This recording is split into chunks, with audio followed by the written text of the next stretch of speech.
Apocalypse 14 et versets 13 à 19. Et j'entendis du ciel une voix qui disait: écris, heureux dès à présent les morts qui meurent dans le Seigneur. Oui, dit l'Esprit, afin qu'ils se reposent de leurs travaux, car leurs œuvres les suivent. Je regardai, et voici, il y avait une nuée blanche, et sur la nuée était assis quelqu'un qui ressemblait à un fils d'homme, ayant sur sa tête une couronne d'or, et dans sa main une faucille tranchante. Et un autre ange sortit du temple, criant d'une voix forte à celui qui était assis sur le trône: lance ta faucille et moissonne, car l'heure de moissonner est venue, car la moisson de la terre est mûre. Et celui qui était assis sur la nuée jeta sa faucille sur la terre, et la terre fut moissonnée. Un autre ange sortit du temple qui est dans le ciel, ayant lui aussi une faucille tranchante. Et un autre ange qui avait autorité sur le feu sortit de l'autel et s'adressa d'une voix forte à celui qui avait la faucille tranchante, disant: lance ta faucille tranchante et vendange les grappes de la vigne de la terre, car les raisins de la terre sont mûrs. Et l'ange jeta sa faucille sur la terre, et il vendangea la vigne de la terre et jeta la vendange dans la grande cuve de la colère de Dieu. C'était le verset 19. Amen. Amen. Amen.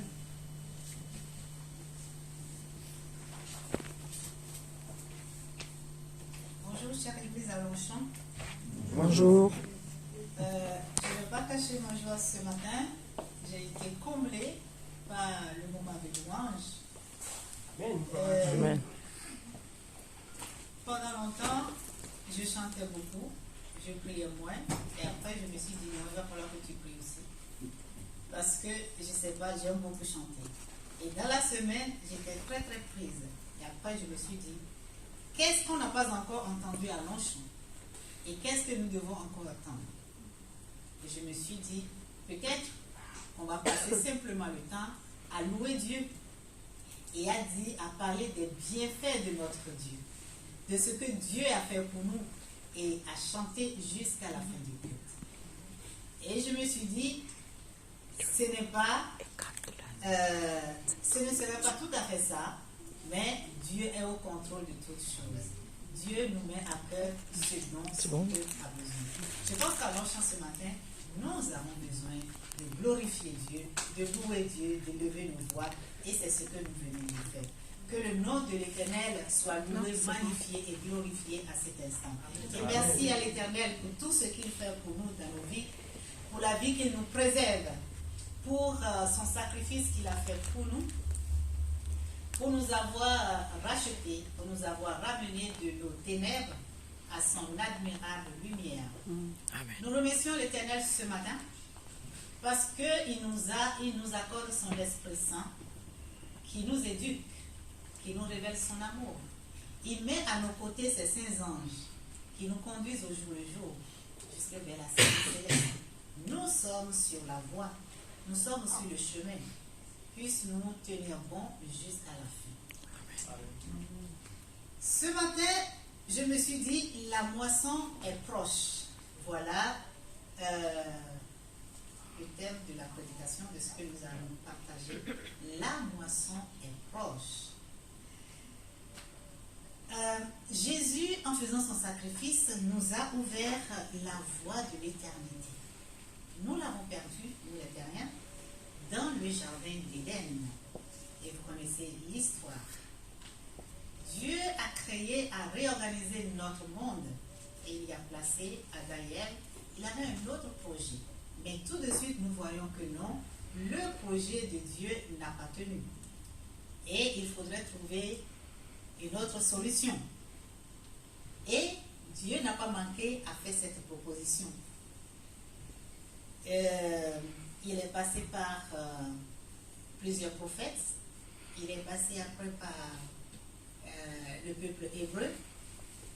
Et Christ est venu et a accompli ce grand sacrifice pour chacun de nous, pour nous les terriens. Donc, nous avons de nouveau la voie de l'éternité qui nous est offerte. Mais en lisant ce matin Apocalypse 14, la lecture que nous a fait notre frère Fritz, je me suis dit, cette révélation a été faite il y a déjà plusieurs années. Et beaucoup de choses dont Dieu nous parle, bien oui, ça s'est déjà réalisé. Donc, le sacrifice de Jésus nous a réconciliés avec Dieu. Nous sommes devenus de nouveau enfants de Dieu. Nous sommes en Christ, nous sommes assis dans les lieux célestes en Jésus-Christ. Donc, et Jésus, il a promis qu'il allait préparer une place pour nous et il viendra nous chercher, n'est-ce pas? Amen. Et qu'est-ce que nous devons faire? De toute façon, il y a deux planètes qui se déroulent pour nous les terminer. Il y a 2 maîtres. Jésus a son emploi du temps, a son planning qu'il déploie, qui se déroule. Et l'ennemi de nos âmes aussi a aussi son emploi du temps qui se déroule. C'est à nous de savoir où nous sommes. Et je vais dire que depuis 2000, nous sommes rentrés dans une autre phase de notre monde. Il y avait eu cette histoire de Covid qui nous a terrorisés. Après, tout juste après, on n'a pas fini de parler de Covid, qu'il y a eu la guerre qui a commencé en Ukraine il y a 1 an. On se disait que c'est une blague, mais non, c'est une réalité. Il y a des milliers de personnes qui meurent par jour. Et des gens qui sont sans abri, qui sont sur des voies, qui deviennent des nécessités. Au fait, l'humanité est en souffrance. Nous sommes en souffrance. Parce que nos frères et sœurs de l'Ukraine sont en souffrance. Et juste après, il y a eu le séisme en Turquie et en Syrie. Plus de 4000 morts. Je vois que nous sommes secoués. Et devant toutes ces choses, qu'est-ce qui doit nous préoccuper? Les morts, les vicissitudes? Non. Je me suis dit, nous devons glorifier Dieu, prier pour ceux qui sont dans la détresse, mais aussi nous réjouir parce que la promesse de Dieu va se réaliser. Amen. Et nous devons nous examiner pour voir où est-ce que nous en sommes. Où est-ce que nous en sommes. Donc, nous examiner pour savoir quelle est notre relation, quel est le niveau de relation que nous avons avec Dieu. Est-ce que nous sommes vraiment disposés à être complètement transformés, à vivre à chaque instant dans l'attente de notre Seigneur Jésus-Christ? Parce que, c'est vrai, nous sommes sauvés. Nous laissons les grands péchés. Mais il y a des choses. On porte encore beaucoup d'infirmités. On a les convoitises. On a des jalousies, des critiques, des querelles à ne pas en finir, des superstitions. C'est écrit dans la Bible, les superstitions n'iront pas au ciel. La magie, la dissimulation. Donc, on peut trouver le reste de la liste dans Galates 5, 19 à 20. En gros, les œuvres de la chair. Oui, est-ce que en nous, est-ce qu'il y a encore les œuvres de la chair? C'est ce qu'on doit chercher à savoir. Le temps que nous vivons, ce n'est plus de s'adonner aux œuvres de la chair, mais de se dire, est-ce que ma relation est parfaite avec Dieu? Est-ce que le Saint-Esprit travaille en moi? Est-ce que j'arrive à reconnaître la voix du Saint-Esprit parmi les 36 000 qui circulent dans notre tête à chaque instant? Parce qu'il y a beaucoup de voix, il y a beaucoup d'idées qui viennent. Maintenant, quand le Saint-Esprit nous parle, est-ce que nous arrivons à reconnaître sa voix? Et le soir, quand nous faisons le bilan de la journée, est-ce que humblement, nous nous répandons devant Dieu? Et le lendemain, est-ce que nous disons, Seigneur, aide-moi à ne plus le faire? Notre vie chrétienne doit être une vie active. la vie chrétienne d'aujourd'hui ne doit plus être une vie facile. Le pasteur doit faire ci, le pasteur doit faire ça. Non, l'ancien, tout ça, non. Ils le font. Ils font ce qu'ils peuvent. Mais nous sommes tous dans la course. Ils veulent aussi gagner le ciel comme nous. Là-dessus, nous sommes dans la même barque. Aussi bien le pasteur, l'ancien, le responsable, tout le monde, nous sommes dans la même barque. C'est de œuvrer pour notre salut et d'œuvrer aussi pour le salut de ceux qui ne connaissent pas encore Dieu. Mais ce matin, nous allons parler de nous-mêmes, afin que nous puissions nous mettre à jour pour pouvoir aller vers ceux qui ne sont pas encore dans la bergerie.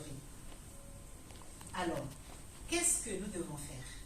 Simplement, demeurer en Christ. Rester attachés à notre Dieu par l'intermédiaire du Saint-Esprit pour savoir où nous en sommes dans notre relation avec Dieu. C'est l'Esprit Saint qui nous parle. C'est l'Esprit Saint qui nous révèle les choses. Si nous ne connaissons pas la voix du Saint-Esprit, nous ne pouvons pas avancer. Christ est le sept et nous sommes le serment. Donc, nous devons demeurer en lui. Et pour demeurer en lui, nous devons réclamer, pas simplement le matin au réveil, à chaque instant de la journée, nous devons réclamer l'infusion du Saint-Esprit. Nous devons demander simplement à Dieu, donne-nous ton Esprit Saint, remplis-nous de ton Esprit Saint. Donc pour cela, nous devons éviter les murmures, développer l'esprit de reconnaissance, l'esprit de contentement, nous contenter de ce que nous avons. Nous devons être reconnaissants de tout ce que Dieu nous fait, lui rendre gloire, lui rendre grâce, parce qu'il nous a réveillés, parce qu'il nous a donné un travail. Je pense que la plupart du temps, nous nous accentuons, nous nous penchons plus sur ce qui ne va pas. Par exemple, dans notre travail, on a des collègues qui nous embêtent. C'est très difficile pour nous. Et on va raconter ça. On m'a fait ci, on m'a fait ci, on m'a fait ça. Oui, c'est vrai, on te l'a fait. Mais dis merci à Dieu qui t'a permis de réussir un entretien et d'avoir un salaire à la fin du mois qui couvre tes besoins. Dis merci pour ça. Maintenant, tout le reste, tu le confies à Dieu et Dieu s'occupera de tout ce qui t'embête. Il est notre Dieu, nous sommes ses enfants. Donc, l'amertume ne doit pas être notre partage. Être amer. Un chrétien amer, ce n'est pas bien. L'amertume, ça détruit la santé et ça rend le sang pas alcaline, mais salé, je veux dire. Et notre sang devient impur. Et ça développe beaucoup de maladies quand nous sommes amers. L'amertume ne doit pas être notre partage. La sécheresse spirituelle, nous devons l'éviter aussi. Nous devons lire la Bible. Lire la Bible et savoir ce que la Bible dit. Tous les jours, nous devons ouvrir notre Bible et lire. Nous sommes obligés de le faire pour ne pas être dans la sécheresse spirituelle. Nous devons lire la Bible. Nous devons faire des études bibliques. Nous avons l'école du sabbat. Au fait, je pense quand même que nous devons dire merci à nos pionniers dans l'église adventiste. Merci. Parce que ils ont su, par la grâce de Dieu, mettre les choses au point pour nous. Nous avons des programmes clés en main. C'est vrai. Chaque semaine, nous avons la possibilité de lire la Bible, d'étudier. Nous avons l'école du sabbat. Nous avons aussi des livres à notre disposition. Que le nom de Dieu soit loué pour cette affaire. Amen. Amen. Nous devons aussi porter des fruits. Le Saint-Esprit est l'épine dorsale de la vie chrétienne. Donc, si nous sommes sous l'égide du Saint-Esprit, si nous marchons avec le Saint-Esprit, il nous fera porter des fruits. Nous pourrons jouir des bienfaits que Christ a acquis pour nous sur la croix. La croix n'a que des avantages pour nous, les terriens. Et ceux qui trouvent des inconvénients, c'est Satan et les anges déchus. Nous, les terriens, qui sommes dans une situation très difficile vis-à-vis de l'éternité, Christ a porté à la croix notre mort éternelle. En échange, il nous offre sa vie éternelle. Voilà ce qui s'est passé. Et voilà le bénéfice que vous et moi nous avons de la croix. Donc nous devons nous réjouir et demander chaque fois que le Saint-Esprit nous transforme et nous parle. Dieu nous a promis, il a dit demandez et l'on vous donnera. Ça fait partie des promesses de notre Seigneur. Il nous donnera son Esprit Saint. Donc réclamons le Saint-Esprit. Et on a un package dans Galates 5, verset 22, qui nous dit, mais le fruit de l'Esprit, c'est l'amour, la joie, la paix, la patience, la bonté, la bénignité, la fidélité, la douceur, la tempérance. Amen, amen. Charité. La tempérance. Soyons tempérants en toutes choses. La tempérance, c'est éviter tout ce qui nuirait, tout ce qui nuit. Tout. Pas simplement dans le manger, même dans le parler, dans l'habillement aussi. Tout ça, c'est de l'éviter. Et d'user avec modération. Modération. Tout ce qui nous fait du bien. Soyons modérés en toutes choses. Nous devons aussi développer un esprit de service et de sacrifice. Un esprit de service. L'esprit de service, ça doit commencer dans nos maisons. Faire la vaisselle, nettoyer la maison, laver nos linges. Ne pas laisser une seule personne le faire, quoi, ça ne fait pas. Le sacrifice, c'est de partager ce que nous avons avec les autres. Apprendre à nous priver de quelque chose pour faire, pour donner de la joie à ceux qui sont autour de nous. Nous devons annoncer la bonne nouvelle autour de nous. Ça, c'est une obligation. En fait, c'est conditionné. On dit, la bonne nouvelle sera prêchée dans le monde entier, alors viendra la fin. Si on ne prêche pas, il n'y aura pas la fin. On aura des collègues qui vont nous embêter. On aura des femmes qui vont nous embêter, des maris qui vont nous embêter, des frères qui vont nous embêter, des enfants qui vont nous embêter. Alors, annonçons la bonne nouvelle. Et il y aura la fin. Et quand il y a la fin, c'est que Christ est là et nous allons vivre l'éternité. Et quand on vivra dans l'éternité, il n'y aura plus rien de tous ces problèmes. Amen. Amen. Nous avons la solution nous-mêmes. Et la tâche individuelle que Christ nous a confiée, aller annoncer la bonne nouvelle, personne ne peut le faire à notre place. C'est une tâche individuelle. Nous devons visiter les malades, les nécessiteux, ceux qui sont autour de nous. Des fois, vous savez, il y a des gens qu'on pense, quand on voit quelqu'un, je peux voir, je ne sais pas, Fritz, et je vais dire, mais il est riche, je n'ai pas besoin de lui offrir quelque chose. Mais non, ça fait plaisir quand on offre, quand on partage. On peut le faire. Donc, nous devons être responsables dans cette tâche d'évangélisation. C'est notre responsabilité. Christ nous a responsabilisés pour le faire. Et nous devons le faire. Et nous devons vivre chaque jour comme si c'était le dernier jour. Nous devons veiller, travailler et prier comme si nous vivons le dernier jour qui nous sera accordé de vivre. Ce matin, nous avons vécu cela dans le moment de louange. Nous avons chanté de tout notre cœur. Si c'était le dernier chant et qu'après, on ne chantera plus. J'avoue que quand on a commencé le confinement, un jour, je regardais autour de moi, je me suis dit,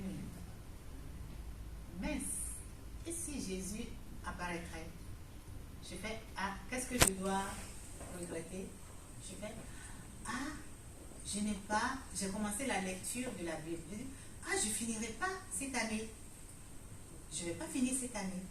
Après, je dis non, quand Christ apparaît, tu n'as plus besoin de lire ta Bible. Tu n'as plus besoin de lire parce que la Bible serait en toi.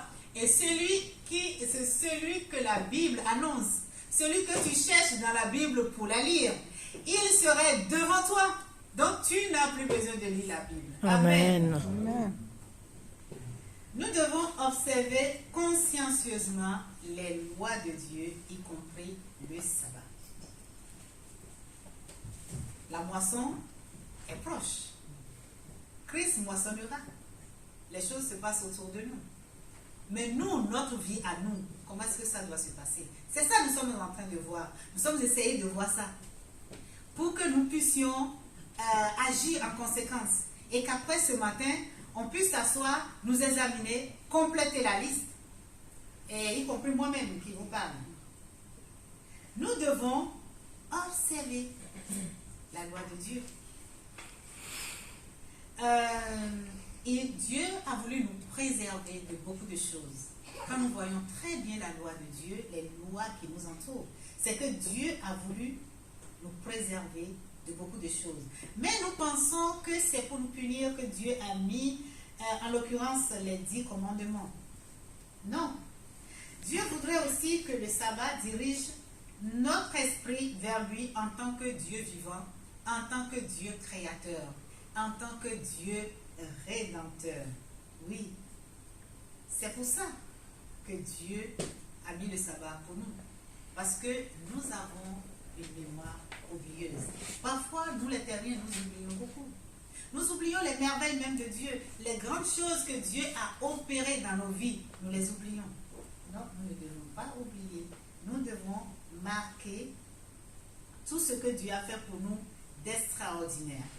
Mais je me disais, arrivé à un certain moment, systématiquement, quand je dois compter les bienfaits de Dieu, je commence toujours par le fait que Dieu m'a permis d'avoir le bac. Amen. Oui, parce que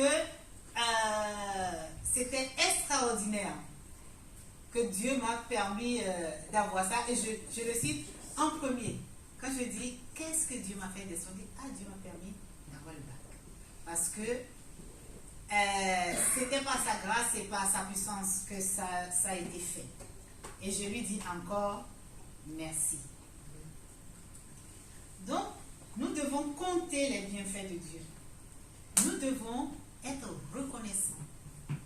Nous ne devons pas oublier comment Dieu nous a conduits dans le passé. Tout ce qu'il nous a fait. Et ce que j'ai remarqué, quand on a un problème, pourquoi le problème persiste? Parce que nous avons nos regards qui sont portés sur ces problèmes. Plus nous fixons les yeux sur nos problèmes, plus les problèmes demeurent et ils grandissent. Quand on a un problème, on le confie à Dieu. Et on ne pense plus à ces problèmes-là. On laisse tout entre les mains de Dieu. Ce n'est pas facile, j'avoue. Mais c'est un exercice à faire, à apprendre. Nous devons nous exercer dans la vie de tous les jours à affronter les difficultés.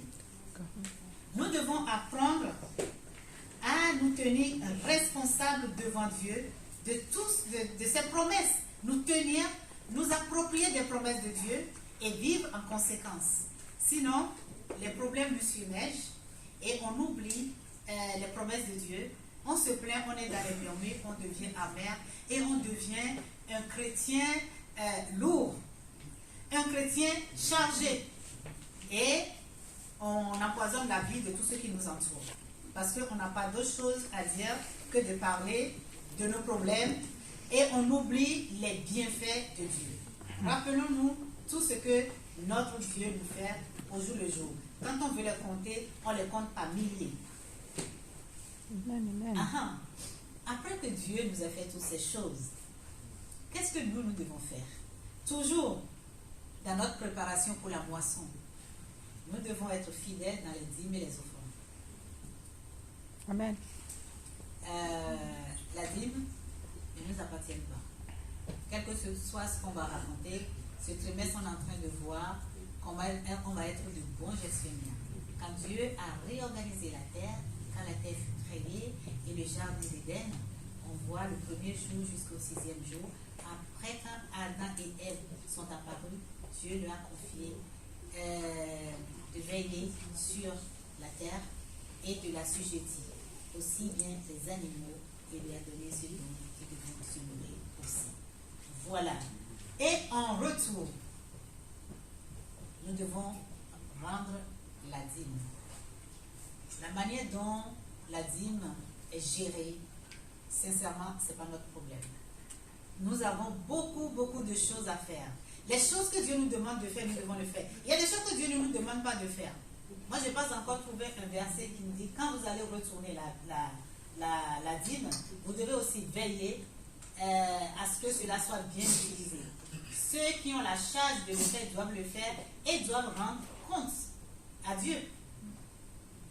Même si vous rendez 5 euros de dîme ou 1 euro de dîme, Dieu demandera son compte. Parce que c'est dans son trésor, c'est le trésor de l'Éternel au fait.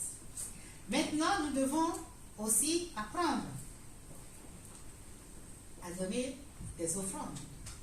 Nous ne devons pas nous présenter devant Dieu les mains vides, les bras ballants.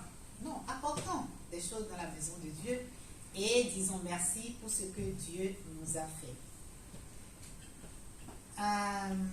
Nous devons participer aussi à l'œuvre de Dieu, dans l'organisation qu'on a mis en place. Nous devons être présents, aussi petit soit ce que nous apportons.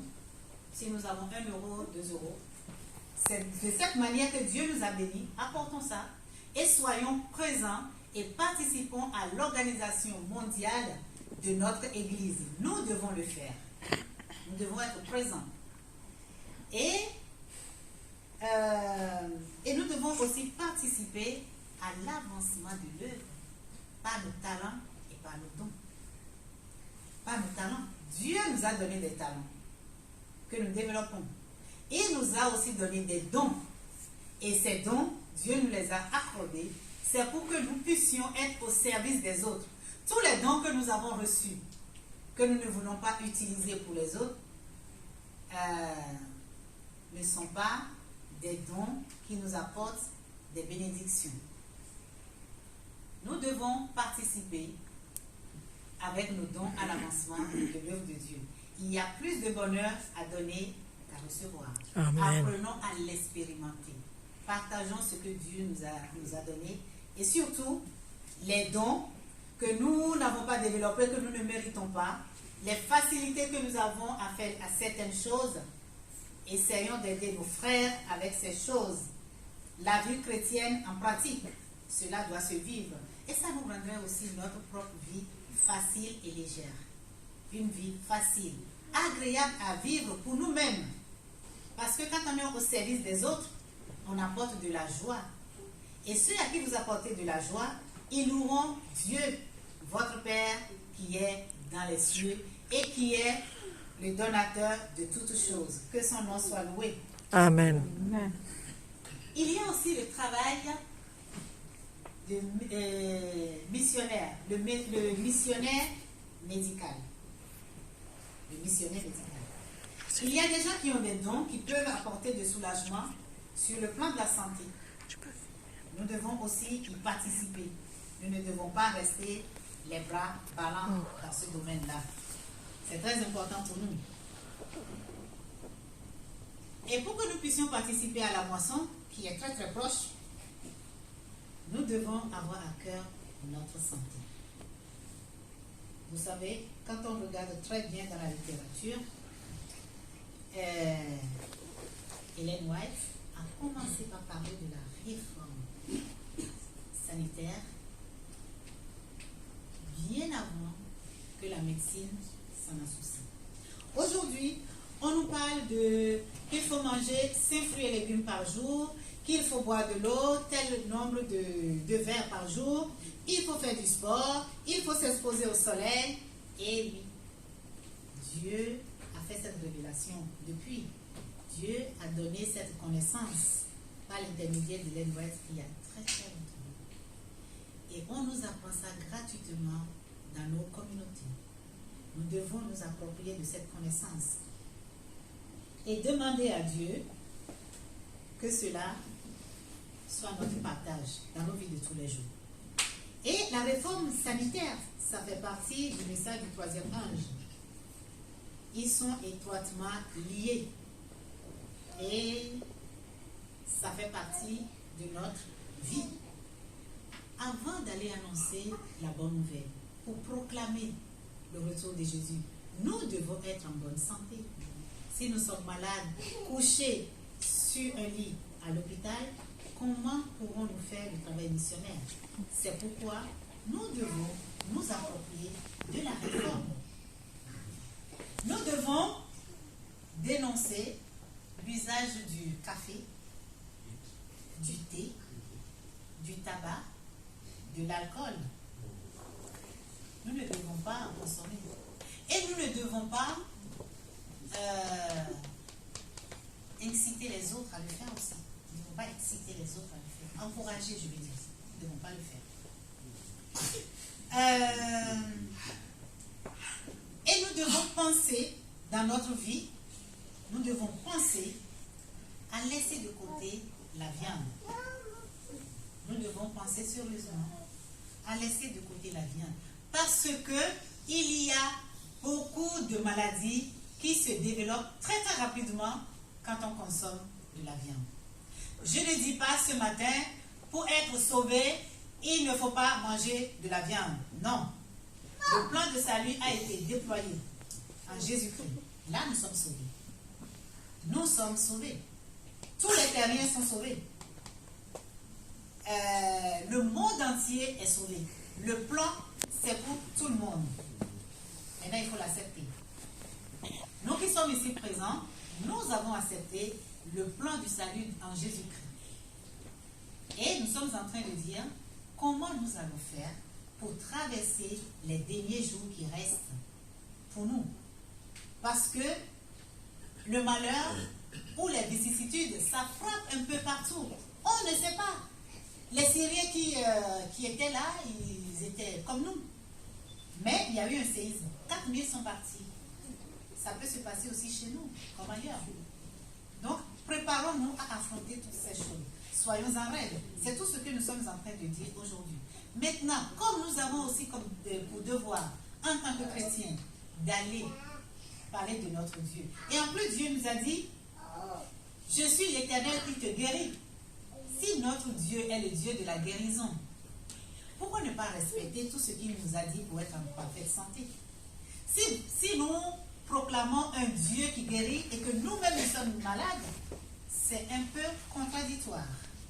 C'est tout ce que je tiens à dire ce matin. Donc, qu'est-ce qu'il faudrait faire pour ne pas développer les maladies chroniques ou bien pour ne pas les hâter? Il faudrait éviter la consommation de la viande. Il faudrait mettre aussi de côté les œufs, le beurre, le fromage. Faisons l'effort. Faisons l'effort. On ne peut pas consommer du fromage tout le temps. On ne peut pas consommer des œufs tout le temps. Ça ne fait pas de bien à notre santé. Nous ne devons pas, voyez, consommer de l'alcool. Dans tous les aliments que nous consommons, la plupart se transforment déjà en alcool dans notre corps. Donc, le degré d'alcool dont notre corps a besoin pour bien fonctionner, nous avons ça dans nos aliments. Donc, faisons attention à la manière dont nous consommons, à la manière dont nous mangeons.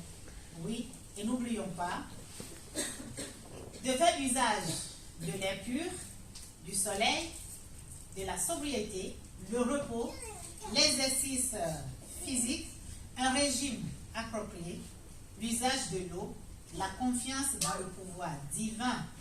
Voilà quels sont les vrais remèdes dont nous avons besoin pour tenir debout. Nous avons besoin de ça. Et si il y a quelqu'un qui tombe malade parmi nous, prions pour cette personne. Prions sincèrement et Dieu accordera la guérison comme il l'a promis. Que son nom soit loué. Tout ce qui affaiblit notre santé et qui diminue aussi non seulement la vigueur physique, mais à affaiblir les puissances mentales et morales. Quand nous mangeons beaucoup, quand nous consommons des aliments que nous prenons des heures à digérer, mentalement nous sommes faibles. Nous avons besoin de notre mental. Nous avons besoin de toute notre intelligence pour comprendre ce qui se passe autour de nous. De comprendre déjà le plan que Dieu est en train de, la manière dont le plan de salut se déroule, la manière dont la fin arrive, nous avons besoin d'être vigilants, d'être éveillés. Donc, nous avons besoin de toute notre faculté mentale. Voilà. Et nous devons revenir, si nous le voulons bien, au régime originel. Donc, petit à petit, apprenez à vivre sans les aliments transformés. Sans les aliments transformés. Et il y a plusieurs choses à consommer aujourd'hui qui ont de très bons goûts. N'oublions pas de passer du temps à jeûner, à prier. Jeûnons et prions. Prenons un jour dans la semaine, évitons de consommer des aliments. Ça fait du bien de passer du temps aussi avec Dieu. Et nous devons faire entièrement confiance en Dieu. Ne pas s'agiter, le stress, les murmures, l'angoisse. Nous devons laisser tout ça de côté. Faisons confiance en Dieu. Et si vous n'y arrivez pas devant un problème, vous devez avoir quelqu'un à qui parler et que cette personne vous console, vous exhorte. Trouvez des gens bien autour de vous qui peuvent porter vos problèmes avec vous jusqu'à ce que vous n'en soyez soulagés. Dieu nous demande aussi de le faire. Quand les gens viennent nous voir avec leurs problèmes, nous devons prier avec eux. Nous devons leur proposer des solutions stables, des solutions en Christ. Nous avons des dons, nous avons des talents, mettons-les au service de ceux qui nous entourent. Amen. Et nous devons passer du temps dans nos familles. Même si nous sommes seuls, nous devons prier. Les anges sont là, ils sont autour de nous.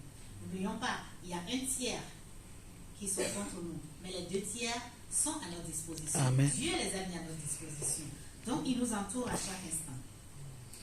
Nous devons aussi passer du temps dans des activités récréatives. Il est bon de se réjouir dans le Seigneur.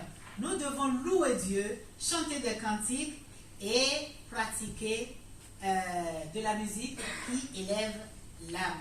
Louer Dieu, chanter en son honneur, oui. Et tout ce qui nous nuirait, dans le manger, dans l'habillement, nous devons laisser tout ça de côté. Nous sommes en route vers la cité céleste. La moisson est proche. La moisson est grande et elle est proche. Et Dieu nous convie à y participer. C'est une tâche noble que Dieu nous donne, de participer avec lui à déployer le plan de salut, à finaliser le plan de salut. Éternel notre Dieu, aide-nous à y arriver et restons unis. Amen. Restons unis. Aimons-nous les uns les autres. Apprenons à nous pardonner mutuellement. Oui, apprenons à nous pardonner, c'est très important. Restons dans l'unité. Faisons les choses ensemble, dans la joie et dans la paix. Que le Saint-Esprit nous comble de ses bienfaits et que la paix de Dieu soit sur nous, maintenant et pour l'éternité. Amen. Amen. Amen.